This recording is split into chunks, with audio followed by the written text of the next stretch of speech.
They called it a myth, a rumor that drifted through the steakhouses and bathhouses of old Japan, spoken in tones so quiet that even the cicadas could not overhear. For in a land bound by strict codes of honor, where the katana gleamed under the moon and the shogun's word was absolute, there was said to exist a night when honor was forgotten, a night when warriors, peasants, courtesans, and nobles shed their masks not in battle, but in a contest so scandalous, it was believed the gods themselves turned their eyes away. The people called it the Festival of Flesh. No scrolls describe it. No official record dares acknowledge it. But every generation, the whispers return. Tales of a hidden valley, where lanterns burned red against the dark, where drums thundered, and where bodies, not blades, decided glory. Those who had seen it swore the memory burned brighter than any battle, more intoxicating than any victory in war. It was not held in the bustling cities of Kyoto or Edo, nor under the watchful gaze of shrines. The festival belonged to the shadows. At the end of harvest, when rice barns were full and the people's spirits swollen with sake and joy, a secret invitation would pass from hand to hand, a folded paper marked with a crimson seal shaped like a flame. To hold that paper was to carry both fortune and damnation. The rules were simple, yet blasphemous. The competition was public, brutal in its openness. Men and women, chosen or volunteered, would step into an open stage, a raised wooden platform lit by torches, and perform acts of desire, passion, and endurance before the roaring crowd. No one wore masks, for masks were not needed. The true purpose was not shame, but power. For the victor would not only earn wealth beyond measure, but also the kind of immortality no samurai could dream of. The immortality of being whispered about year after year, long after their body had turned to ash. The audience was no less important. They were the judges, the witnesses, the fire that fed the spectacle. Merchants from distant provinces, ronin with nothing to lose, geisha with everything to prove, even monks who claimed to arrive in protest but stayed until the last lantern dimmed, all became part of the ritual. It was said that once you had seen the festival, you could never return to ordinary life. But how did it begin?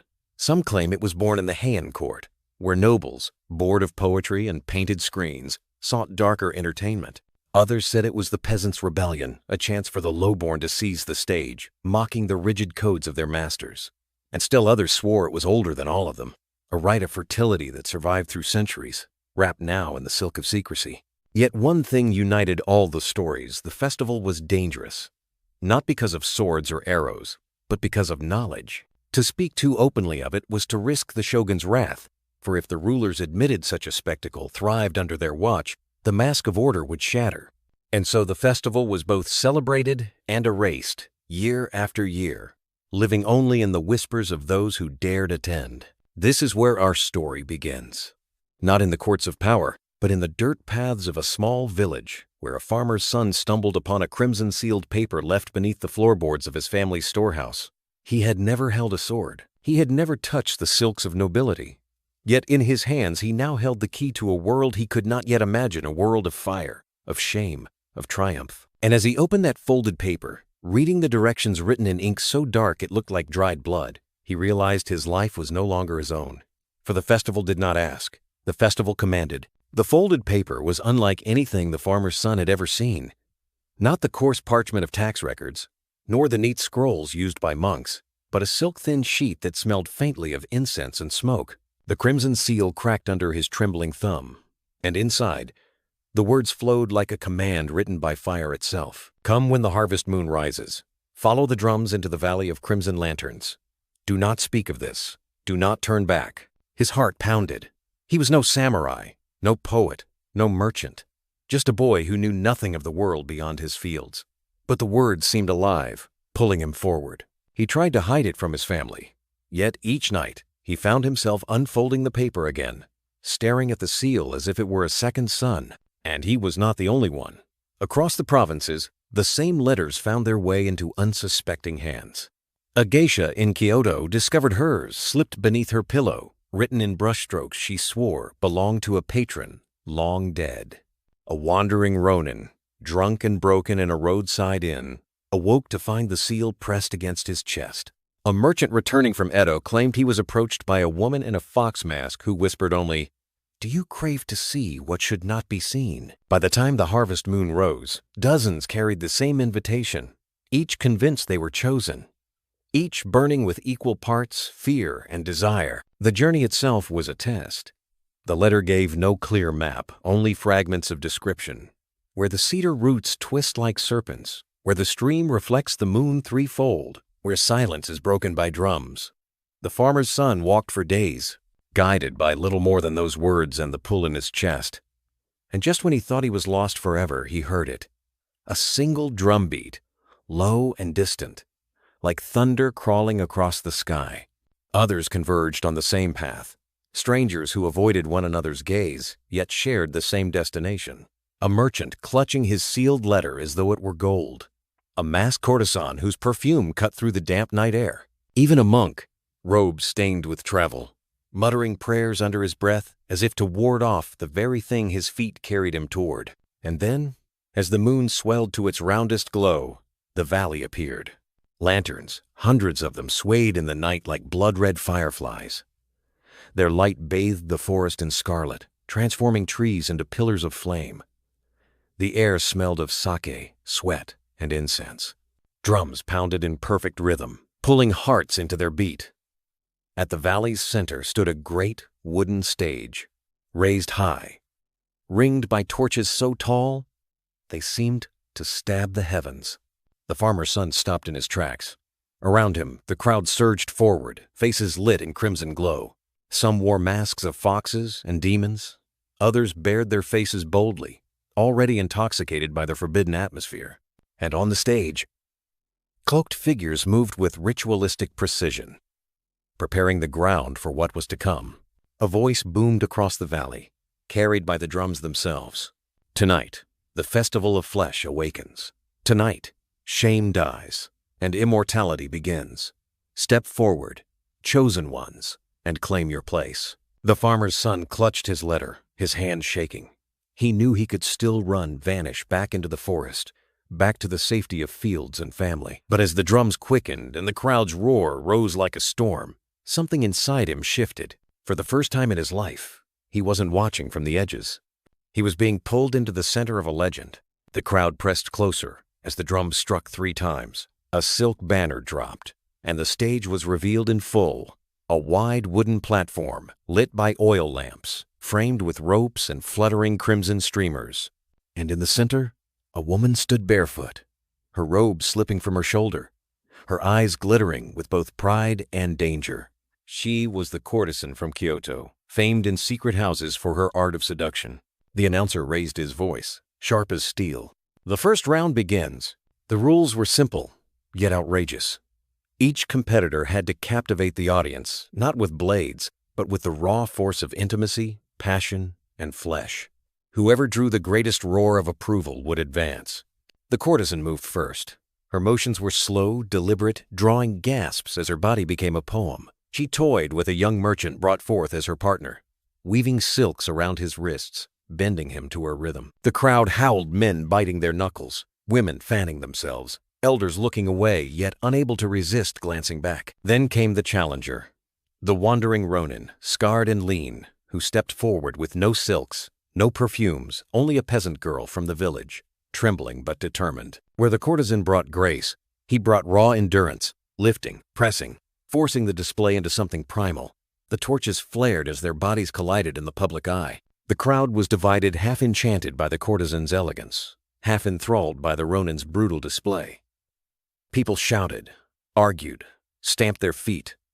The valley became a storm of voices, and in that storm, the announcer's voice rose again. Viewers from beyond these mountains, from every corner, where are you watching from?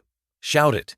Leave your voice in the air so the world remembers you. And if you wish this festival never to die, you must show it, like, share, spread the word of what you've seen. The competition surged into its second wave. A wealthy merchant, jeweled fingers glittering, stepped forward with not one but 2 partners, twin sisters, who moved as one. Their act was meant to shock, to overwhelm, to push the festival further than anyone dared. And indeed, the crowd gasped in disbelief as the 3 entwined under the torchlight, a display of wealth turning into a display of flesh. But the courtesan was not done. She returned, her silks snapping like whips, and claimed the stage once more. It was no longer mere performance, it was war. The drums thundered.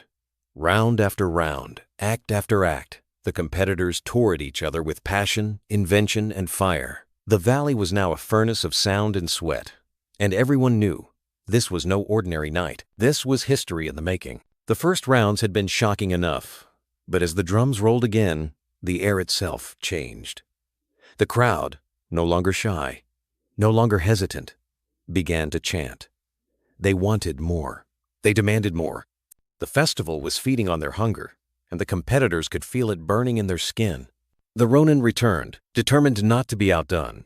He carried his partner onto the stage as though she were weightless, showing not tenderness but dominance, a brutal rhythm that made the villagers scream his name. He moved like a warrior in battle, every act a strike, every gasp from the girl a victory cry. To some, it was too much. To others, it was irresistible. But then came the courtesan again, this time cloaked in black silk. She turned pain into beauty, making each movement look like a sacred dance. Her partner collapsed in surrender, and still she held the crowd spellbound. Some swore they saw the gods themselves in her shadow. The announcer grinned, sensing the storm. "Do you see it?" he roared. "This is not mere pleasure. It is war of flesh, spirit, and pride. Who will stand above them all?" The audience thundered in response, shaking the valley walls. Then a newcomer entered, the masked stranger. No one knew his name, only that he stepped onto the platform with a calm that silenced even the rowdiest drunkards. He chose no partner. Instead, he challenged the courtesan herself. Gasps split the crowd. A duel? In the middle of the festival? And so it began. Where the courtesan was silk, the masked man was steel. Their bodies collided in a contest that was half embrace, half battle. She tried to seduce, he countered with raw power. She bent like water, he stood unbroken like stone. Each movement drew cries from the crowd, until people no longer sat, but surged closer, desperate to see. The announcer raised his hand. "This is not one against another, this is all against all. The festival allows no limits. The stage is open. Who dares enter next?" And, like sparks to flame, challengers rushed forth, peasants emboldened by sake, merchants clutching courtesans, even married couples throwing themselves onto the stage. The contest became chaos. The boundary between performer and audience shattered. The entire valley had become an arena of passion. For the first time, fear mixed with excitement. How far could this madness go before it consumed them all? The night had grown impossibly hot. Lanterns bled red across the valley, and the torches seemed to burn brighter, as if the festival itself fed on the rising pulse of the crowd. Drums pounded with the force of earthquakes, rattling bones, shaking hearts. The air was thick with sweat, incense, and the metallic tang of exhilaration. Nothing was sacred here, not modesty, not status, not even life as the people had known it before. The masked stranger moved through the chaos with predator's grace. His eyes, hidden beneath the mask, scanned, calculated, then struck. Where others had dazzled with elegance or overwhelmed with endurance, he offered something terrifyingly pure. Command. Every step, every motion drew the audience into his orbit. The courtesan, once untouchable, felt herself bending toward his force. She had conquered, seduced, triumphed, yet in his presence she was undone. The valley held its breath. The Ronin roared in frustration, refusing to yield. He surged forward, dragging his partner into a brutal rhythm that became a battle within the festival. Each clash of bodies was punctuated by the audience's cries, a living chorus that seemed to dictate the next motion. The air smelled of heated silk, the clash of flesh, the electric promise of something forbidden. And then the unimaginable happened. The crowd itself became part of the contest. Villagers, merchants, wandering samurai, even masked monks, leapt forward, joining the stage, entwining with the competitors. The line between performer and spectator dissolved completely. The valley had become a furnace, a living thing that consumed inhibition and spat out ecstasy and terror in equal measure. The farmer's son, small, inexperienced, untrained, found himself thrust into the center. A hand, warm and demanding, pulled him forward. He could resist, could flee, but the drums commanded him. The festival whispered promises he could not name. and he stepped onto the stage, heart hammering, limbs trembling, soul igniting. Around him, the acts collided. Silk against steel, dominance against surrender, beauty against raw chaos. Every motion was magnified by firelight. Every gasp, moan, and cheer echoing across the valley. The masked stranger confronted him, a silent challenge burning in his gaze. To refuse was to die in obscurity. To step forward was to risk everything, but also to claim immortality whispered of in forbidden lore. And then the announcer's voice cut through the frenzy. A single shard of steel across a storm of flesh and fire. Who among you will rise? Who dares seize the glory that belongs to no one? Step forward. Let the world bear witness. And those watching beyond these mountains show it, share it, shout it, burn it into memory. The crowd's roar became deafening. Lanterns swayed violently. Bodies collided in unrestrained fervor. Every competitor, every volunteer, every spectator was swept into the same tide of recklessness. There was no winner yet, only the inferno of desire itself. And as the harvest moon climbed its zenith, the valley seemed to warp time, space, and propriety, dissolving in the crimson glow. Some would never leave the festival unchanged. Some would burn and rise. Some would burn and break. And in the center, the farmer's son realized what the rumors had never told him. The festival did not merely test flesh. It tested souls, measuring who could surrender, who could dominate, who could survive the heat of collective obsession. A scream, part terror, part ecstasy, split the night. It was not the first, nor the last. The festival had reached a point of no return. Every heart beat as one with the drums. Every body became a brushstroke in a living painting of madness. And above all, the masked stranger moved like a shadow of inevitability, a force no one could resist, a challenge no one could refuse. The inferno was total. The festival had consumed its participants, reshaped them, and in doing so, revealed its final truth. Immortality was not given. It was seized, in fire, in passion, in the reckless embrace of the forbidden. The valley trembled, the lanterns flickered, and somewhere, deep in the crimson glow, the next move was about to be made, one that would change everything. The valley had become unrecognizable. Lanterns swung violently, casting shadows that danced like demons across the faces of the crowd. Every torch flickered as if struggling against the raw energy that now pulsed through the festival. The drums had reached a tempo beyond human endurance, a relentless heartbeat that shook bones, rattled hearts, and demanded surrender. The masked stranger stood at the center, a still point in the swirling madness. His presence alone seemed to bend the chaos around him, drawing eyes, hands, and hearts like iron to a magnet. Every competitor, every newcomer, every reckless soul on the stage sensed the silent command. This is the apex. Submit or be crushed. The farmer's son, small, trembling, untrained, found himself thrust into a spotlight hotter than the sun itself. His palms were slick, his breath ragged, yet something inside him ignited. He was no longer a boy from a village. He was part of the festival, a pulse in its living heart. The drums seemed to synchronize with his heartbeat, and for the first time, he felt true courage, raw and uncalculated. Around him, the final acts erupted simultaneously. The courtesan, cloaked in midnight silk, moved like a hurricane of grace and cunning, bending the strongest men to her will. The ronin, muscles taut and scarred, carved rhythm into chaos, dominating every willing or unwilling participant with a brutal beauty that left the crowd gasping. Merchants, peasants, and masked strangers collided, twisted, and entwined, all a single, furious storm of flesh and desire. And then it happened. The masked stranger moved forward. 1 step, 2 steps. A silence fell for a heartbeat. The valley itself seemed to hold its breath. He extended a hand toward the farmer's son. The choice was clear: retreat to anonymity, or step fully into the blaze. The boy did not hesitate. He grasped it. In that instant, the festival exploded into transcendence. Time fractured. Drums became thunder.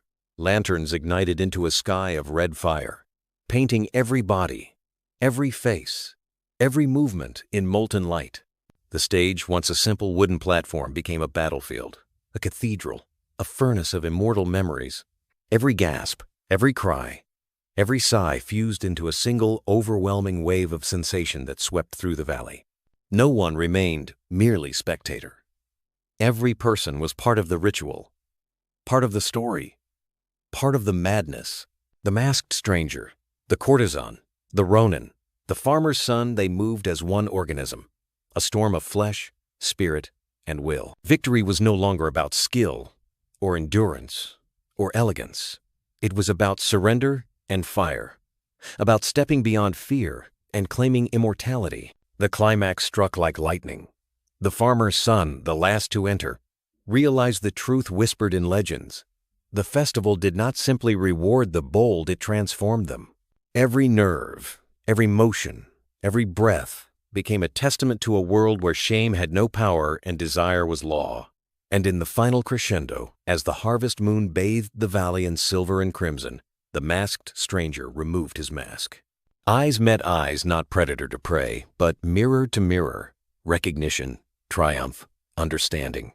And the valley erupted once more, not just in sound, but in the eternal memory of what had happened. When the final torch dimmed, the crowd gasped, panting, trembling, changed forever.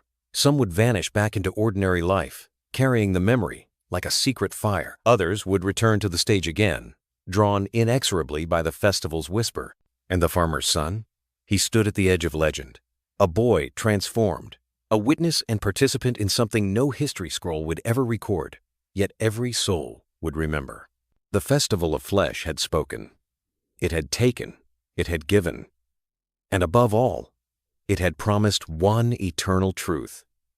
Those who enter cannot remain the same.